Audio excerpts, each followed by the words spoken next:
welcome to Local Heroes with another brilliant bunch of pioneers of science and invention. This week, I'm in Wales.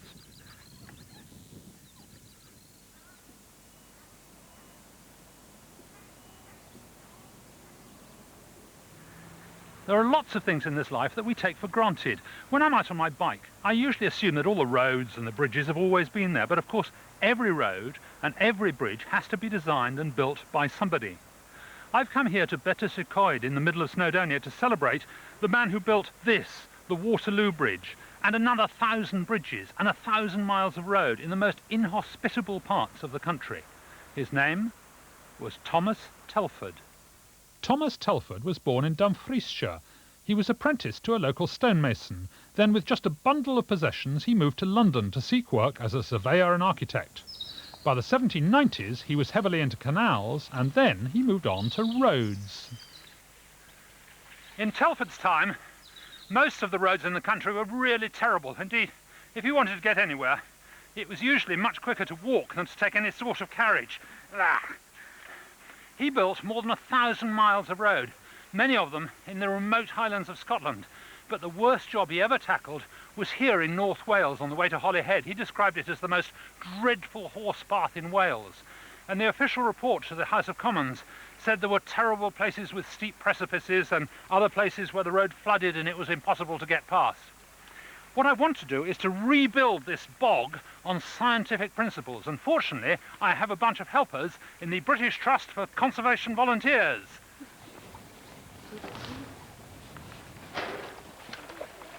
Telford had strict rules for building roads, and they were recorded by his friend the poet Robert Southey, who often came along. First, level and drain.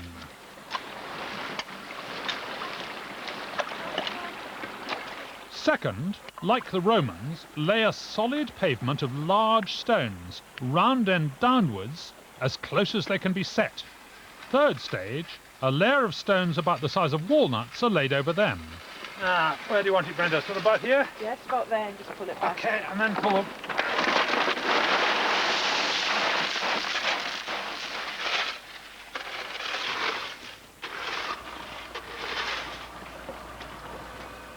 Overall, a little gravel, if it be at hand.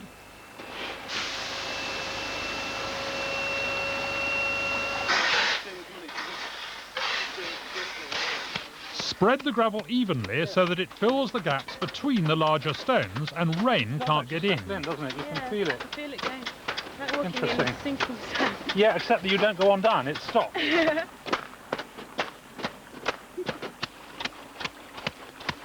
He laid it 14 inches deep in the middle, 9 inches deep at the sides, so that it had a nice camber and the rain would run off it. And usually they were 30 feet wide.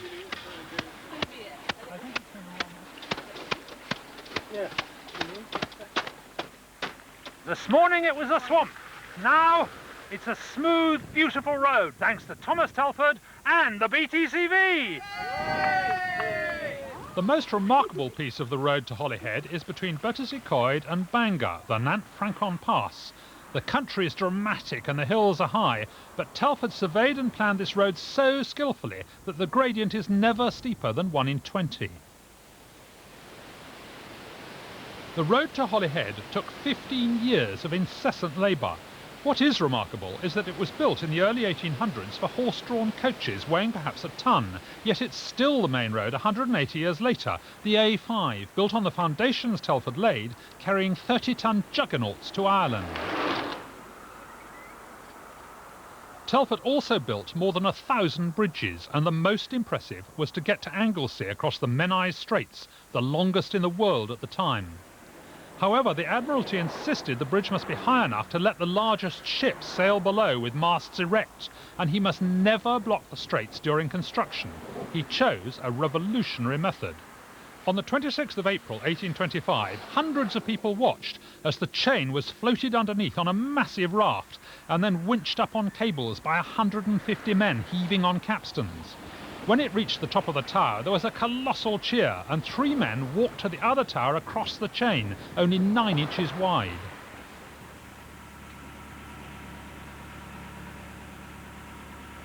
Telford had done all his great work before the railways arrived, but he built hundreds of miles of canals, And of all the canals he did, perhaps this was the most spectacular and beautiful.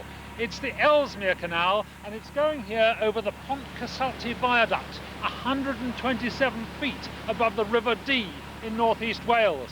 Everyone else said you should do it at low level. He said, no, no, we'll take it right across the top. And he built huge stone pillars and then a cast iron trough to carry the canal over the top. Nobody had ever done it before. It's wonderful and terrifying looking down over the edge. Sir Walter Scott called this the greatest work of art he had ever seen. And I'd like to salute the engineer whom Robert Southey called the Colossus of Rhodes.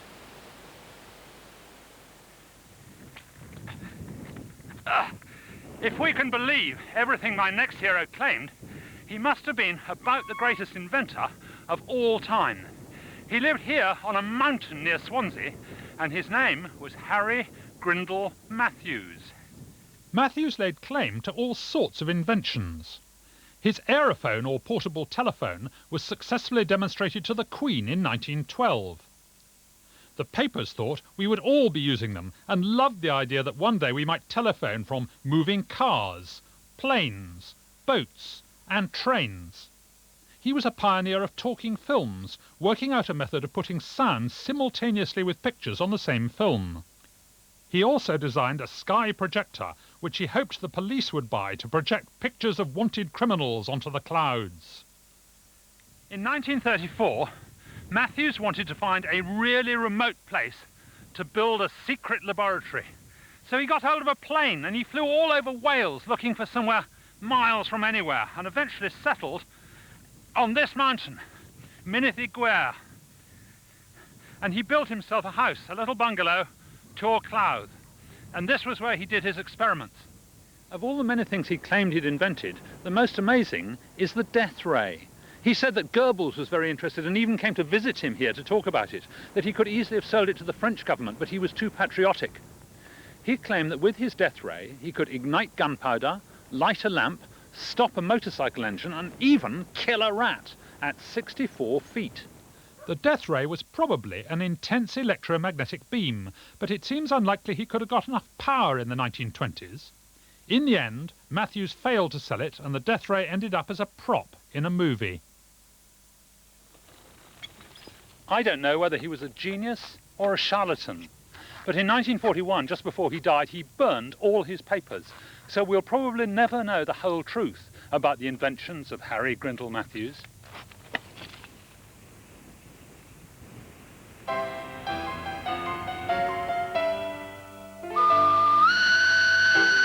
This is the story of a giant of engineering, a man whose life was a series of disasters. He was swindled, he went bankrupt, he almost drowned in South America, and he died penniless. And yet, he built and ran the world's first railway steam locomotive at Merthyr Tydfil. His name was Richard Trevithick. He was a giant of a man, 6 foot 2 inches tall and a wrestler. Once in a wrestling match, he grabbed his opponent, also 6 foot high, turned him upside down and stamped his feet on the ceiling. As a Cornish mine engineer, he saw many cumbersome Boulton & Watt stationary engines.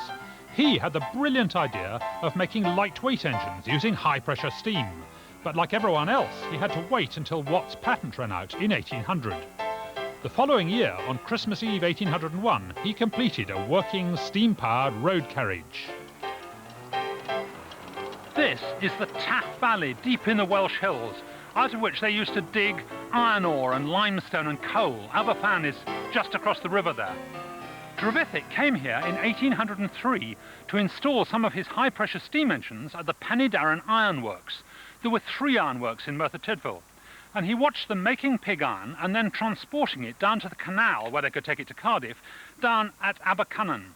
And they took it by tramway. They had wooden carts pulled by horses. And he said, I could do that by steam. And they said, oh, no, you couldn't. And he said, yes, I could. I could set up one of my steam engines and easily do it. And they said, bet you couldn't. And a bet of 500 guineas was laid that he couldn't haul 10 tons of pig iron 10 miles down to the canal. So then it was getting serious, and he had to set up an experiment.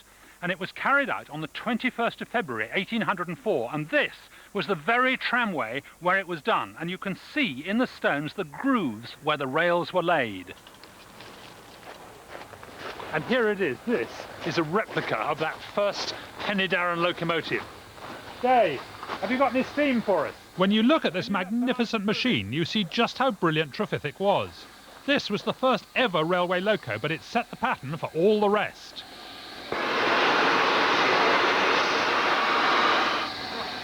Now, how do you drive this thing?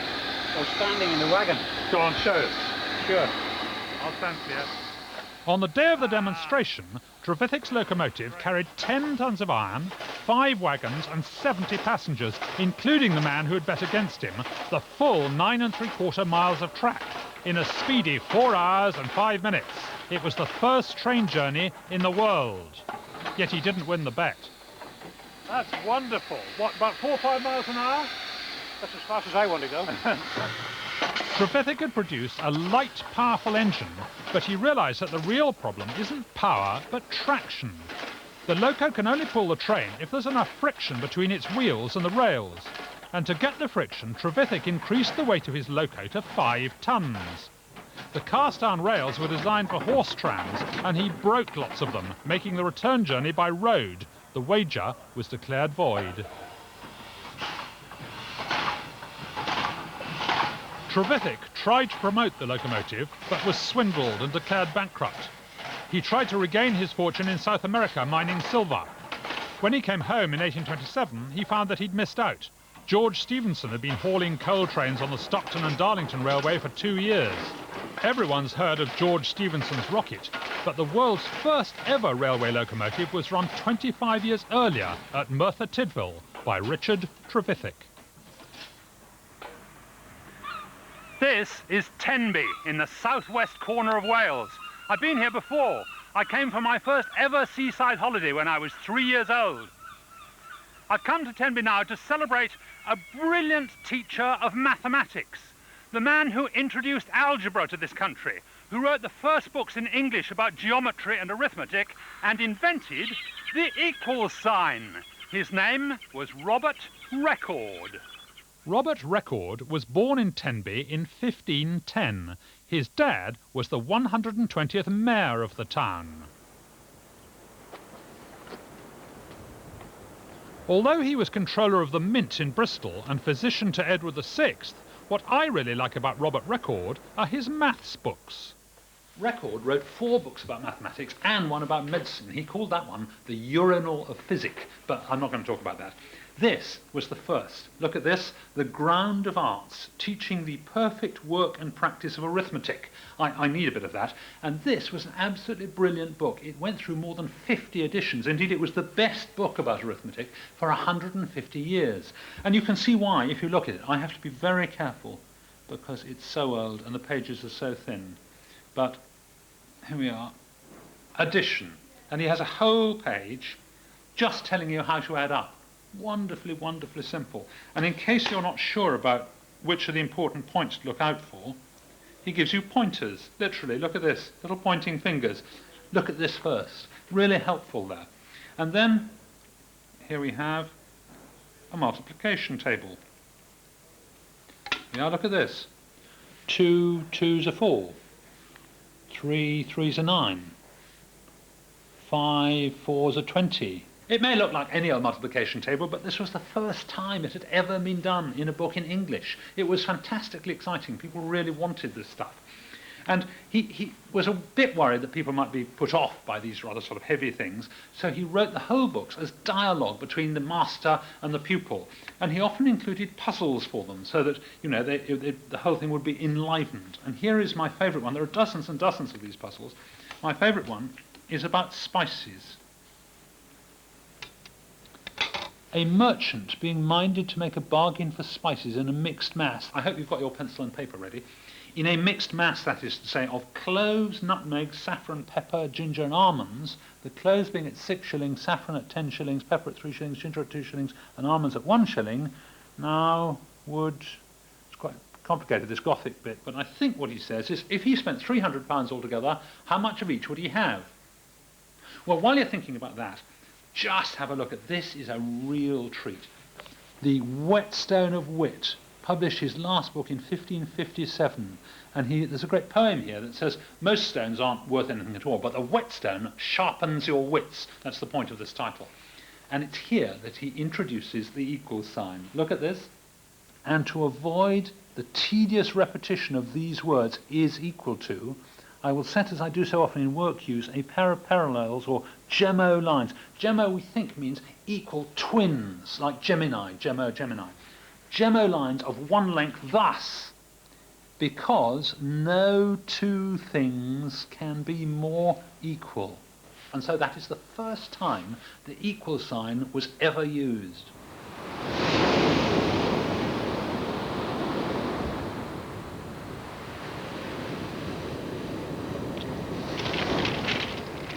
This is Anglesey, in the very northwest tip of Wales. Behind me there is the Skerries and West Mouse. And I've come here not just to enjoy the bracing air, but because this is the starting place of an amazing legend and a heroic family, the Thomases, the bone setters of Anglesey. The legend began in 1745 when a ship was wrecked just off the coast, and the only person who staggered ashore was a young lad apparently speaking Spanish. This is supposed to be the most Welsh part of Wales. Certainly the locals would only have spoken Welsh, so although he might have been speaking Spanish, another theory says the boy came from the Isle of Man. He was looked after by the couple who farmed this land between the sea and the church. He called himself Thomas, Evan Thomas. He married a local girl, helped the local doctor, and turned out to be something of a genius at setting broken and dislocated bones.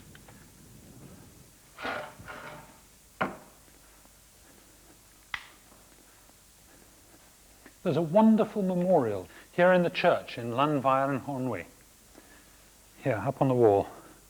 Look at this. To the memory of Evan Thomas, who in humble life, without the aid of education or any other advantage, by an extraordinary gift of nature, acquired such a knowledge of the human frame as to become a most skillful bone setter, whereby he rendered himself preeminently useful to his fellow creatures.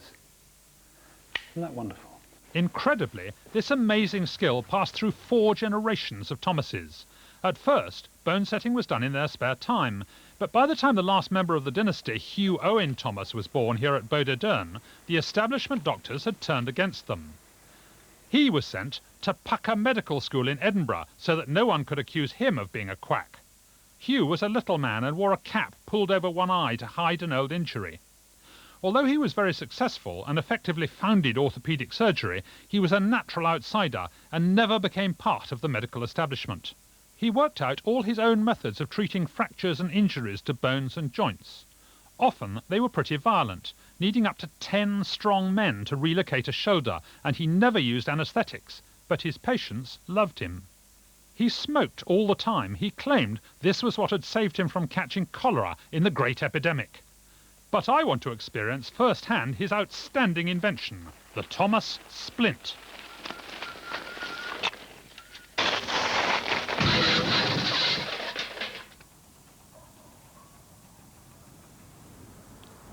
At Gwynedd Hospital in Bangor, I'm going to be the victim of Mel Jones, the current bone setter of Anglesey.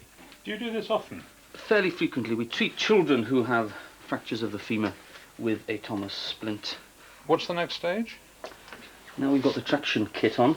You can pop your leg into the Thomas splint, which has some calico slings attached to it to support the weight of your leg. And what's the point of the W bit at the bottom? Having attached the traction kit, we've now got to apply the traction, which is between 2 fixed points. Okay. One is this point on the splint here, and the other is the ring round the bum. Right, okay, got it.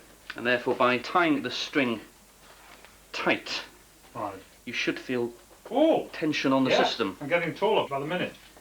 You're pulling against the muscles in the thigh to get the bone back to its original length, right? Your muscles, after you've broken your thigh bone, will actually be in a lot of spasm. And the effect of the... You mean pulling together, pulling up? They'll be contracting. Right. And therefore the action on the leg is to shorten it. The 2 bones will tend to override each other. Oh, yes. Okay. And therefore, in order to maintain the length of your leg, something must pull the leg out to length, which is effectively what the Thomas splint does. Fracture of the femur is bad news, is it? Well, certainly during the First World War, the mortality rate from a compound fracture of your femur before the introduction of the Thomas splint was 80%. 80%. So people have been shot through the thigh. 80% of them died. Why do you die from a broken leg? Hemorrhage, shock, and later on infection. And then what happened? The Thomas splint came in. And the mortalities fell from 80 to 20%. Wow. So that's a colossal difference then. So, is that it? Am I fixed up now? Well, we've done our bit. We'll be back in 3 months when the leg's mended. 3 months? All right. Bye-bye. Cheerio. Bye. Come on, Sheila.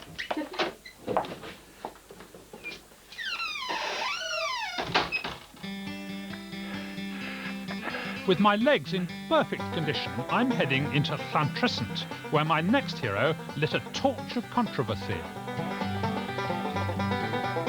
William Price was born in Rudry near Caerphilly, the fifth of 7 children. After studying medicine in London, he returned to practice in Wales. He was a Chartist. He founded the first cooperative in Wales, and his normal dress was that of an ovate druid. And here he is, looking fantastic in his druid's outfit. When he was 83, Dr. Price had a young partner, Gwenllian Llewellyn, who was only 26. He didn't believe in marriage. He said marriage turned women into slaves. They had a baby boy and called him Jesu Christ, or Jesus Christ Price. But unfortunately, in January 1884, he died at the age of only 5 months. On Sunday the 13th of January, people coming out of chapel were amazed to see flames leaping into the sky from East Caerlan Hill over there. Price had taken his baby son's body, wrapped it in napkins, and was burning it in a casket of paraffin. The chapel-goers almost lynched him, and on the 12th of February, he appeared in court. Price argued that a carcass should not be allowed to rot and decompose in the earth. It results in wastage of good land, pollution of the earth, water and air, and is a constant danger to all living creatures. Rather surprisingly, a little bit of legal history was made. Mr. Justice Stephen ruled that unless it was creating a public nuisance, burning a body was a legal act. And so Dr. William Price was let off. William Price died aged 92. Not surprisingly, he had left instructions that his own body was to be burned. Tickets were sold. Over 20,000 people gathered to watch. Roads to the town were congested, his family sold souvenirs, and Llantrisant's pubs ran dry. So throughout Britain, cremation was made legal thanks to the eccentric Dr. William Price of Llantrisant. I've come here to Usk in Monmouthshire to celebrate one of the greatest natural historians of all time. The man whose ideas on natural selection really put the wind up Charles Darwin. His name was Alfred Russel Wallace. He was born here at Kensington Cottage in Usk on the 8th of January 1823. He left school at the age of 13, but then his dad became a librarian and he was able to read masses of books.